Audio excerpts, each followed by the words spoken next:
नमस्कार सगळ्यांना। मी एक गाऊनच्या बऱ्याच व्हिडिओ मी टाकले आहेत, त्याला तुम्ही छान रिस्पॉन्स देत आहात। तेव्हा बऱ्याच बायकांनी असं मला सजेस्ट केलंय की ताई तुम्ही ब्लाऊजचाही डिटेलमध्ये क्लास घ्या। ब्लाऊजच्या बाह्यांना शेप कसा द्यायचा याची मी एक खास व्हिडिओ बनवलेली आहे, त्याचा मला खूप छान रिस्पॉन्स आलाय। तर म्हटलं चला, बऱ्याच अशा बायका आहेत ज्यांना घरात बसून ब्लाऊज शिकायचे आहेत, ज्या घराच्या बाहेर पडू शकत नाहीत किंवा फी मुळे किंवा कशामुळे नाही होऊ शकत। तीच फी तुम्ही वाचवली तर तुमचं काय होणार, त्या फी मध्ये तुम्ही कापड आणू शकाल तुमच्यासाठी वेगवेगळे, स्वतःसाठी छान ब्लाऊज शिवाल, त्यासोबत तुम्ही कस्टमरचेही ब्लाऊज शेजाऱ्या पाजाऱ्यांचे मैत्रिणींचे घ्याल आणि ते शिवाल। ह्याच्यासाठी मी आजपासून शिवण क्लास फ्री ब्लाऊजचा, आता फक्त 20 दिवसांचा हा कोर्स असणार आहे।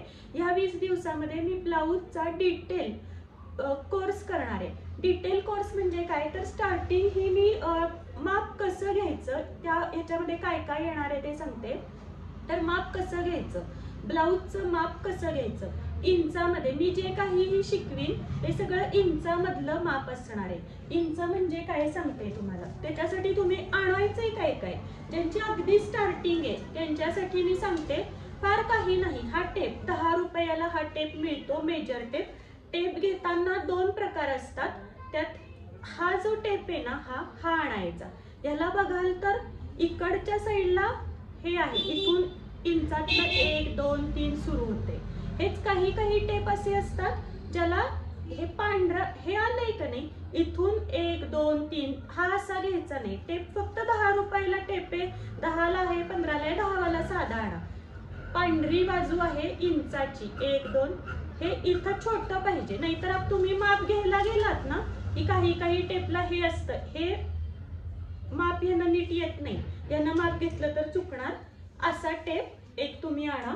कात्री तुम्हाला सांगते, जर नवीन आणणार असाल तर, जर घरातली असेल तीच ठेवा, नवीन काहीही खर्च करू नका, कारण तुम्हाला कापडासाठी कदाचित त्याचा उपयोग होईल। कात्री जर नवीन आणणार असाल ना तर ही कात्री आणा। याला असं लोखंडच आहे, पण बघा ही अशी काळी मूठ असते आणि याचं जे टोक आहे ना हे खूप असं छान निमुळत असतं, याची धार जात नाही। आता माझ्याकडे ही सुद्धा कात्री, ही मी कात्री विकत घेतली नव्हती बरं का, माझ्या घरात होती जुनीच कात्र्या 2-3 होत्या, त्याच मी बरेच वर्ष मी पण त्याच वापरत होते। पण ही जी कात्री आहे अशी कात्री घेऊ नका तुम्ही, कारण ही कात्री पडली, आपल्याकडनं पडतच, वस्तू या पडतातच। तुम्हाला जर शक्य असेल, तुमच्यात जर नीटनेटकेपणा असेल तर ह्याला कायम रबर असतं का नाही आपलं, ते लावून ठेवून द्यायचं। माझ्यात तेवढं काही नाही, मी काही रबर लावून, माझ्या दिवसभरात 10 वेळेला मी काढणार ठेवणार। कात्री ही पडली याची धार जाते, आणि ह्याला धार लावली ना तरी ह्याला धार लागत नाहीये। म्हणजे जेव्हा ज्या गोष्टीला तुम्हाला हा भाग वापरायला लागतो, काही काही असं बघा नाजूक असा असा आता कर्व आहे, हा मुंड्याचा कर्व आहे, गळ्याचा कर्व आहे, जिथं जिथं हे वापरायला लागेल ना हे, तिथं तिथं ही कात्री काही कामाची नाही, हात दुखून येतो। नवीन कात्री जर घेणार असाल तर मी बघा ही साधारण 2021 साली जेव्हा मी युट्यूबचं माझं नवीन चॅनल सुरू केलं, तेव्हा क्लासेस सुरू केले, 2021 साली मी कात्री आणली आहे। तेव्हापासनं आत्तापर्यंत फक्त एकदा मी लावायची म्हणून धार लावली, 250 रुपयाला आहे फक्त। ही काहीतरी 150-180 ला असते, ही 250 ला आहे। पण कात्री नवीन आणणार असाल तर ही आणा, तुमचे फीचे पैसे वाचतील, तुम्ही कात्रीला खर्च करा, तुम्ही छान कटिंग करू शकाल।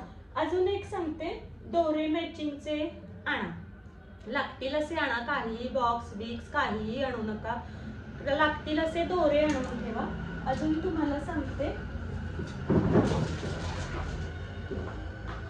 चॉकचं बॉक्स हे आहे बघा, म्हणजे आमच्या इथं हे मिळतं, पुनानी टेलर मेकर लिहिलंय, तुमच्या इथं कुठलं मिळत असेल ते आणा। चॉक हा चांगल्या क्वालिटीचाच आणायचा। चॉक मध्ये सुद्धा आता मला तर माहित नाही प्रकार, पण असतील 2 प्रकार असतील, 2 प्रकार जर सांगितले त्यांनी, हे एवढं वालं तेवढं वालं, तर चांगल्या क्वालिटीचा जो चॉक आहे हा चॉक घ्या। चॉकचा अख्खा बॉक्सच आणा, कारण प्रत्येक कलर वरती वेगळं वेगळं लागतं। आता समजा हिरवा ब्लाऊज आहे, त्याच्यावर हिरव्यानं चालणार नाही, त्यामुळं एक चॉक आणू नका, चॉकचं बॉक्स एक आणा।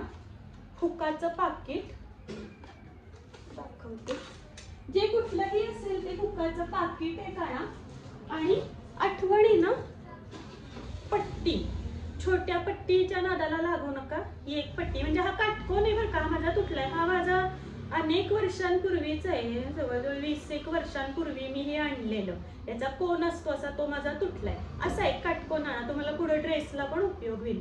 कारण शिवताना ना सगळं शिवायचं, ड्रेस ब्लाऊज स्वतःच जरी तुम्ही शिवलं तरी तुमचे खूप पैसे वाचतील. मग ड्रेसला बाकीच आहे ते शेप पट्टी वगैरे. एक वही करा. मी डायग्राम देत नाही, डायग्राम देण्यापेक्षा माझा एक सोपे स्वतःचे असे फॉर्म्युले ते मी तुम्हाला देईन. तुम्ही खूप छान प्रकारे ब्लाऊज शिवू शकाल जर माझी प्रत्येक व्हिडिओ रोजच्या रोज बघितली तर. सिस पेन्सिल ठेवा, एक छोटीशी पट्टी एक सोबत ठेवा. आणि अजून सांगते मी तुम्हाला, स्क्रूड्रायव्हर 2 प्रकारचे स्क्रूड्रायव्हर लागतात. एक हा लागतो. हा कशाला लागतो? आता ही आपली बॉबिन आहे बघा. आपल्या मशीनची खालची जी टीप आहे, सॉरी वरची जी टीप आहे ती जर लूज यायला लागली, लूज असं उचलल्यासारखा दोरा यायला लागला ना, तर आपल्याला ह्याचा दोरा टाईट करायला लागतो. त्याच्यासाठी हा एक छोटा स्क्रूड्रायव्हर पाहिजे. सुया शक्यतो 14 नंबर आणि 16 नंबर. जे पातळ ब्लाऊज पीस असतात ना त्याला 14 नंबरची सुई वापरा. आणि जे जाड येतं, जाड ब्लाऊज पीस असतात त्याच्यासाठी 16 नंबरची सुई ही गरजेची आहे. मशीन नवीन घेणार असाल तर फुल शटलचं मशीन घ्या. माझं मशीन तुम्ही बघितलं असेल, दाखवते मी तुम्हाला लास्टला. हे फुल शटलचं मशीन नक्की घ्या घेणार असलात तर. हाफ शटलचं असेल इट्स ओके, नो प्रॉब्लेम. एक मोठा स्क्रूड्रायव्हर दाखवते. हा एक स्क्रूड्रायव्हर, जर तुम्ही नवीन मशीन घेतलेलं असेल तर तुमच्याकडं हे स्क्रूड्रायव्हर असतीलच. बॉबिन, ही बॉबिन एक 60 वाली मिळती आणि एक 80 वाली मिळती. हलक्यातली घ्यायची नाही, बॉबिन चांगल्यातलीच घ्या, त्यानं तुमचं फिनिशिंग खूप छान येईल. सुया, ऑर्गनच्या सुया वापरायच्या कायम. साध्या सुया वापरल्या तर तुम्ही छान शिवताय तरीही तुमच्या टिपा छान येणार नाहीत. ऑर्गनची सुई 10 रुपयाला एक मिळती, पण खूप छान क्वालिटीची असती. 14, 16 आणि 18 तिन्ही आणा. 18 नंबरची सुई फक्त ड्रेसला लागते. कॉटनचे जे ड्रेस जाड होतात त्याला, आणि जर कोणी वस्त्र शिवत असेल त्यांच्यासाठी 18 नंबरची सुई लागेल. 14 आणि 16 ह्या सुया 2 लागतात.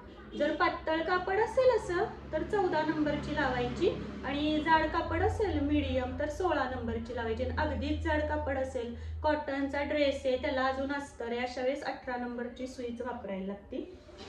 चांगले जर तुमचे असे अशा साड्यांवरचे ब्लाऊज शिवायचे असतील, तुम्ही खरंच शिवायला घ्या. कारण मी स्वतः जे करते तेच तुम्हाला डायरेक्ट सांगणार आहे. त्याच्यासाठी पायपिंगला तुम्हाला जर कापड पाहिजे असेल तर असं कापड पाव मीटर आणून ठेवा. तर साधारण हे एवढी तयारी पुरेशी होईल तुम्हाला. तर तुम्ही आज हे सामान आणून ठेवा. उद्यापासून मी तुमचा डे 1, आज डे 1 धरलाय मी. याच्यामध्ये मी फक्त सामानाचं सांगितलंय, एक जे काही आणून ठेवा ते सांगितलंय. उद्यापासून मी तुमचा क्लास सुरू करीन. 20 दिवसाचा बरोबर हा कोर्स असणार आहे. या कोर्समध्ये उद्या मी माप कसं घ्यायचं हे शिकवणार आहे. सगळ्यात पहिल्यांदा मी माप कसं घ्यायचं, अंगावरूनचं माप हेही गरजेचं आहे आणि ब्लाऊज वरूनचं माप हेही गरजेचं आहे. ते दोन्हीही उद्या सांगेन मी तुम्हाला. त्याच्यानंतर हळूहळू ब्लाऊजचं कटिंग, माझं ब्लाऊजचं कटिंग हे डायग्राम प्रमाणे असणार नाहीये, कारण मी स्वतः असं कुठं कोर्स केलेला नाहीये. त्यामुळे मी ज्या पद्धतीनं करते गिराईकांचं त्या पद्धतीनं मी तुम्हाला शिकवणार आहे. आणि तेच खरं तर तेच डायग्राम प्रमाणे खूप चुका होतात. मी जे स्वतः करते डायग्राम, आता कटोरीला तुम्हाला डायग्राम थोडासा द्यायलाच लागणार आहे, पण तो डायग्राम सुद्धा डायग्राम आणि हा डायग्राम आहे बघा, आणि हे आहे मी त्याच्यात केलेले चेंजेस. ह्या डायग्रामनं ब्लाऊज केला तर नीट बसणार नाही, ह्या चेंजेसनं केलेला ब्लाऊज नीट बसणार. या पद्धतीनं मी तुम्हाला शिकवणार आहे. तरी प्रत्येक व्हिडिओ पूर्ण बघा, स्किप न करता बघा आणि ओळीनं बघा. 21 दिवसांचा कोर्स आहे बरोबर. आज फर्स्ट डे झालेला आहे. इथून पुढे 20 दिवसामध्ये ब्लाऊजचा बेसिक कोर्स आहे हा. बेसिक याच्यामध्ये पूर्ण डिटेलमध्ये तुम्हाला शिकवणार आहे. तरी व्हिडिओ पूर्ण बघा, 20 दिवस स्किप न करता बघा. रोजच्या रोज नंबर येतील. डे 1, डे 2, डे 3, डे 20, 21 मराठीतनं सांगते, पहिला, दुसरा, तिसरा असं 21 दिवसाचा कोर्स असेल आणि मला खात्री आहे त्या 21 दिवसामध्ये तुम्ही ब्लाऊज नक्की शिवू शकाल. परत एकदा सांगते, ब्लाऊजचं कापड घेताना चांगल्या क्वालिटीचं घ्या. हलक्या क्वालिटीचे जे साधे आपल्याला वाटतं मी शिकतीये साधे ओटीत आलेले ब्लाऊज पीस वापरू नका. फीला खर्च करू नका, पण ब्लाऊज पीस वरती खर्च करा. तुमचं बिघडणार नाही याची मी खात्री घेते. कमेंट बॉक्समध्ये कुठलाही प्रश्न असला तर सांगा, त्याचं उत्तर मी लगेच देते. मी वेळ लावत नाही, मी सारखी चेक करत असते कमेंट्स, लगेच तुम्हाला त्याचं उत्तर मिळेल. निदान दुसऱ्या दिवशीच्या व्हिडिओत नाही, मी त्याच दिवशी संध्याकाळी एखादी व्हिडिओ बनवीन. तरी नक्की सगळ्यांनी बघा. चलो बाय.